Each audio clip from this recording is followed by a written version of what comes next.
Finally সেইটো দিন আহি পালে যিটো দিনৰ কাৰণে আপোনালোকে আজি ইমান দিনে ৰৈ আছিলে। প্ৰায় 2023 চনৰ বিজ্ঞাপন প্ৰকাশ কৰিছিলে অক্টোবৰ মাহত, 2024 চনৰ অক্টোবৰ মাহত ইণ্টাৰভিউ পাতিছিলে আৰু 2025 চনৰ এতিয়া অৰ্থাৎ অক্টোবৰ নৱেম্বৰ মাহত আপোনালোকৰ এপইণ্টমেণ্ট হ'ব। একদম 3 বছৰ মূৰত ফাইনেলি আপোনালোকৰ আজি শেষৰটো দিন। কাইলৈ আপোনালোকৰ যি মনে বিচৰা যিটো বিচাৰি আছিলে সেইটো মানে সপোন দিঠক হ'বলৈ গৈ আছে। তো নমস্কাৰ, স্বাগতম জনাইছোঁ মোৰ ইউটিউব চেনেল ভূপেন সিং অফিচিয়েলৰ অন্য এটা ভিডিঅ'লৈ। আৰু আশা কৰোঁ সকলো ভালেই আছে। তো নিজৰে ভাল লাগিছে আৰু দুখো লাগিছে এইকাৰণে যে আপোনালোকে বহুতে আজিৰ পৰা মোৰ ভিডিঅ' নাচাব বা মোক পাহৰি যাব তেনেকুৱা আৰু। তো এইটো চিৰসত্য কথা, কাৰণ কেলৈ এতিয়া আপোনালোকে বিজি হৈ যাব। ট্ৰেইনিঙৰ পৰা নতুনকৈ আকৌ নতুন জীৱন পাব, নতুন পৰিচয় পাব। আৰু আজিৰ পৰা বহুতৰ হয়তো বা কাইলৈৰ পৰা বহুতৰ হয়তো অসমৰ যি আমাৰ ফেচবুক আছে, আপোনালোকৰ যি ফেচবুক আছে, ফেচবুকৰ প্ৰফাইল চেঞ্জ হ'ব। এতিয়া work at Assam police, work at Assam commando, work at মানে XYZ কিবা কিবি হ'ব আৰু দেখি ভাল লাগিছে যিমানে যি নহওক। আৰু এইটো দিনৰ কাৰণে আপোনালোকে ইমান কষ্ট কৰিলে আৰু শেষৰ দুদিন আহিলে।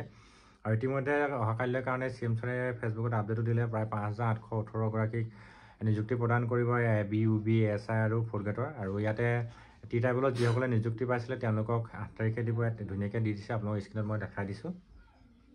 বাকী ইয়াতে উপ পৰিদৰ্শকৰ যিটো পদ আছে এইটো 156টাই দেখিছে। বাকী হয়তো ইয়াত কামাণ্ডো আৰু মানে SI আৰু UBSI প্লাছ হৈ আছে। কামাণ্ডো অকল এবাৰ 9জনে নে কিমানহে এপইণ্টমেণ্ট পাবলৈ সক্ষম হৈছে বুলি গম পালোঁ, যিহেতু 56টা পদৰ বিজ্ঞাপন প্ৰকাশ কৰিছিলে। বাকীবিলাক ফিজিকেলত মানে ৰানিঙত ফিজিকেলত ফেইল হৈলে মানে ডিছকুৱালিফাইড হ'ল তেওঁলোকৰ।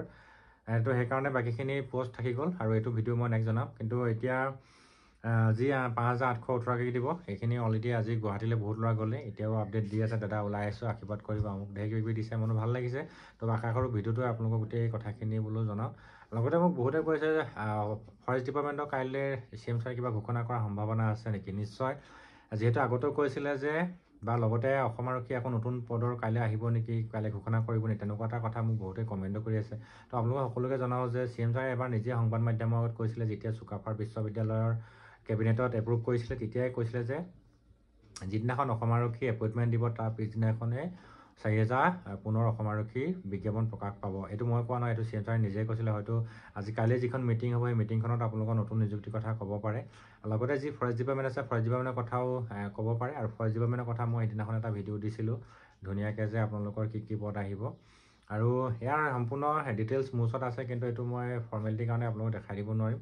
আৰু মই পুনৰ কৈছোঁ, মোক বহুতে সুধিছে দাদা ফৰেষ্ট ডিপাৰ্টমেণ্টৰ আহিবনে, সঁচাকৈ আহিব নেকি, এইটো কথা মোক বাৰে সুধি থাকে। তা আহে নাহে নাজানো, কিন্তু যিখিনি যাৱতীয় ভেকেঞ্চি আছে গোটেই ভেকেঞ্চিখিনি SLPRBক ছাবমিট কৰিলে ফৰেষ্ট ডিপাৰ্টমেণ্টে। তো SLPRB ৱেবছাইটে যেতিয়া CM ছাৰে ইংগিত দিব বা তেতিয়াই আপোনালোকৰ কাৰণে এইটো অনলাইনৰ কাৰণে মুকলি কৰি দিব। আপোনালোকৰ সেইটো খুব সম্ভৱতঃ ৰিচেণ্ট আহি যাব। হয়তো ডিচেম্বৰ এই মাহতে আপোনালোকৰ বিজ্ঞাপন প্ৰকাশ হ'ব। হয়তো এপ্লাই চাগে জানুৱাৰী মাহত হ'বও পাৰে বা ডিচেম্বৰ লাষ্টৰ ফালে হ'ব পাৰে। কিন্তু ফাইনেল অসমৰ যি বন বিভাগ আছে বন বিভাগৰ পদ মুকলি হ'ব। একদম নিশ্চিন্ত মনে থাকক আপোনালোকে। বাকী অসম আৰক্ষী যি 4000 পদ কৈছিলে, 4000 পদত কি আহিব নাহিব ইয়াত আগত ঢেৰ ভিডিঅ' দি থৈছোঁ মই, তথাপিতো আজিও কওঁ, ক'ব পৰা নাযায়। কিন্তু SIৰ পদ খুব আহিব নাহে মোক বহুতে সুধে। SI পদো আহিব, খুব কম পৰিমাণে হয়তো আহিব পাৰে। কামাণ্ডো পদৰ SIখিনি থাকি গ'ল। বাকী আৰু কামাণ্ডো যিখিনি ভেকেঞ্চি আছে সেইখিনিও আহিব লাগে। বাকী 2023 চন, 24 চন, 25 চন গোটেই 3 মাহৰ যিখিনি খালী পদ আছে গোটেই খালী পদখিনি হয়তো আমাৰ কি কয় SLPRB ৱেবছাইটে হয়তো এইখিনি আপোনালোকৰ বিজ্ঞাপন প্ৰকাশ কৰিব পাৰে। গতিকে যদি CM ছাৰে যেতিয়া আপোনালোকক মানে ইংগিত দিব বা বিজ্ঞাপন প্ৰকাশ কৰিবলৈ অনুমতি দিব, তেতিয়াই SLPRB ৱেবছাইটে ফৰেষ্টৰ হওক বা পুলিচৰ হওক আপোনালোকৰ কাৰণে মুকলি কৰি দিব। আৰু যিমানে যি নহওক লাগিলে এটা শেষৰটো দিন, যিটোৰ দিনত আজি মানে অহাকালিলৈ বহুত ল'ৰা ছোৱালীৰ সপোনবিলাক দিঠক হ'ব। তো মোৰ ফালৰ পৰা বহুত শুভেচ্ছা থাকিল তেওঁলোকলৈ। তেওঁলোকৰ যি আজি ইমান কেইদিন কষ্ট মূৰত শেষৰটো দিনত উপনীত হ'ল। লগতে বহুতৰ কাইলৈ মা দেউতাও যাব বা পৰিয়াল মিতিৰ কুটুমো যাব, তেওঁলোকৰো বহুত ভাল লাগিব। এইটো আশা কৰোঁ আপোনালোকৰো এটা এনেকুৱা দিন আহক যিটো দিনত আপোনালোকেও এনেদৰে খানাপাৰা ফিল্ডত বা সৰুসজাই ফিল্ডত এপইণ্টমেণ্ট ল'বলৈ সক্ষম হয়। তাৰ কাৰণে মই আশা ৰাখিছোঁ। আৰু বৰ বেছি দীঘলীয়া নকৰোঁ। শেষত যিসকলে মোৰ চেনেলটো ফাৰ্ষ্ট টাইম ভিজিট কৰিছে চেনেলটো ছাবস্ক্ৰাইব কৰি ৰাখিব। ভিডিঅ' ভাল লাগিলে লাইক কৰিব, শ্বেয়াৰ কৰিব।